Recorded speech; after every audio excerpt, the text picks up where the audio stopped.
আপনারা এখানে ক্রেডিটবাজির খেলা সবাই বন্ধ করেন, থামিয়ে দেন। এই জুলাই অভ্যুত্থানে ছাত্র অধিকার পরিষদ বলি, ছাত্র শক্তি বলি, ছাত্র দল বলি, শিবির বলি, ইউনিয়ন, ফেডারেশন, ঈশা ছাত্র আন্দোলন, ছাত্র পক্ষ, আরও অনেক ছাত্র সংগঠন আছে যাদের নাম হয়তো আমি এই মুহূর্তে উল্লেখ করতে পারতেছি না।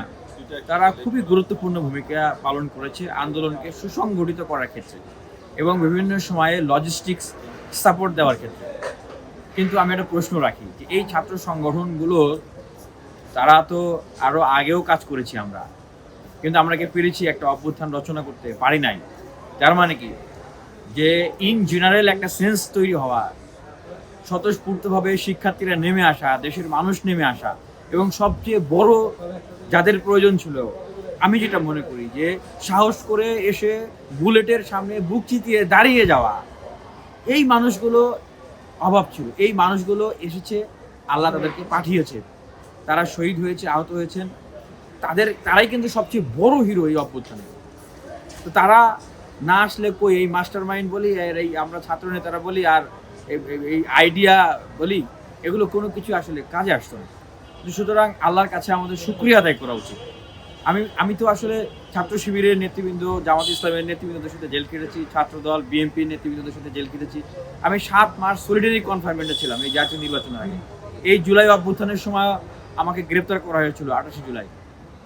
আবার এই যে নতুন যে ছাত্র সংগঠন বলি আমরা, বাকশাস, তাদের অনেক নেতৃবৃন্দরাই একসময় আমার সাথে কাজ করতেন, আমার সাবঅর্ডিনেট ছিলেন, তারাও জেল কেটেছেন। তা আমি কিন্তু সেই জায়গাগুলো জানি, মানে অনুভব করি যে প্রত্যেক ছাত্র নেতাদের আসলে কি পরিমাণ ত্যাগ, শ্রম এবং এই অভ্যুত্থানের পিছনে অবদান রয়েছে। কিন্তু আমরা যখন এই ক্রেডিট নিয়ে আসলে একরকমের মানে নোংরা খেলায় বলবো, মানে নোংরা খেলায় মেতে উঠি, তো এটা আসলে মানুষের কাছে কোনোভাবেই ভালো বার্তা যায় না। আর বিষয়টাকে যদি অন্যভাবে বলি যে এই যে জুলাই অভ্যুত্থান, এইটা ধরেন একটা সাবজেক্ট, তো এই সাবজেক্টে বাংলাদেশের তরুণ, ছাত্র, শ্রমিক, আমলা, আমি আমার ভাষায় বলি আর কি, কামলা, সব শ্রেণীর মানুষরা নেমে এসেছিলেন, শহীদ হয়েছেন, আহত হয়েছেন, অবদান রেখেছেন। তো এইটাতে তো সবাই এ প্লাস। তাহলে এই সাবজেক্টে আলাপটা বাদ দেন। তো এই আপনারা যদি মনে করেন যে কোনো মানদণ্ডে ছাত্ররা আপনাদেরকে দাঁড় করাচ্ছে, তাহলে সেক্ষেত্রে আমি বলবো যে একজন ছাত্র নেতা বা একজন ছাত্র নেত্রী বা একজন অ্যাক্টিভিস্ট বা একজন জার্নালিস্ট বা যে কোনো একজন ব্যক্তি, তাকে যদি আমরা ফেসিবাদ বিরোধী কোনো মানদণ্ডের প্রশ্নে দাঁড় করাতে চাই, তাহলে কেবলমাত্র শুধু অভ্যুত্থানকেই নিয়ে আসবো। অভ্যুত্থানে তো সবাই এ প্লাস। তাহলে অভ্যুত্থানের আগে আসলে বিগত সময়গুলোতে উনি আসলে কি করেছেন, সেই জায়গাগুলো গেলে তার সহজে আসলে মূল্যায়ন করা যায়। তো আমি এটা একটু মানে একটু করেই বলতেছি, মজা করেই বলতেছি। হ্যাঁ, যদি কোনো মানদণ্ড তৈরি করতে হয় তাহলে সেভাবে মানদণ্ড তৈরি করেন যে অভ্যুত্থানের আগে আসলে তারা আগের পরীক্ষাগুলোতে তাদেরকে আপনারা দাঁড় করান, আগের পরীক্ষাগুলোতে আসলে কে কত মার্ক পায়, কে কোথায় ছিল। মানে আমি এটা সিরিয়াসলি বলতেছি না, এটা একটা জায়গা, মানে আপনারা মূল্যায়ন করতে চাইলে এটা একটা অপশন হতে পারে। তবে এটা বড় বাস্তবতা যে আমরা যদি এইভাবে করে ক্রেডিট নিয়ে এক রকমের নোংরা খেলায় মেতে উঠি, এটা নিয়েই দেখা যাবে যে অনলাইন থেকে অফলাইন কাদা ছোড়াছুড়ি, অফলাইন থেকে দেখা যাবে যে হঠাৎ করেই দেখা যাবে যে কোনো নেতাকর্মী বা কোথাও কারো মন্তব্য, যেটা একটা নিয়ন্ত্রণহীন মন্তব্য করে বসবেন বা কোথাও কথা বলে বসবেন, সেটা থেকে দেখা যাবে যে কেওয়াস, গন্ডগোল বা মারামারি লেগে যাবে। বস্তুত ফায়দা হবে কার?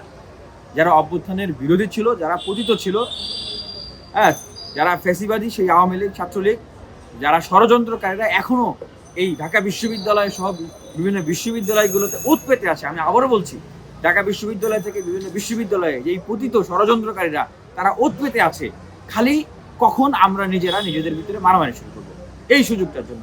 সুতরাং তাদেরকে আমরা কোনোভাবেই সুযোগ দিতে চাই না।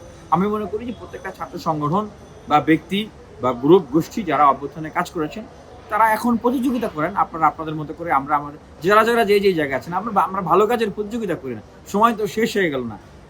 মানে জুলাই অভ্যুত্থানই একমাত্র কাজ করার জায়গা ছিল, তার আগে আসলে কাজ করার কোনো জায়গা ছিল না বা সময় ছিল না, বা তারপরেও আসলে কাজ করার কোনো জায়গা নেই। বিষয়টা এরকম না। আগেও কাজ করার সুযোগ ছিল, পরেও কাজ করার সুযোগ আছে। কাজ করেন না, প্রতিযোগিতা হোক, ভালো কাজের প্রতিযোগিতা হোক। কেন শুধুমাত্র জুলাই নিয়ে টানাটানি করতে হবে?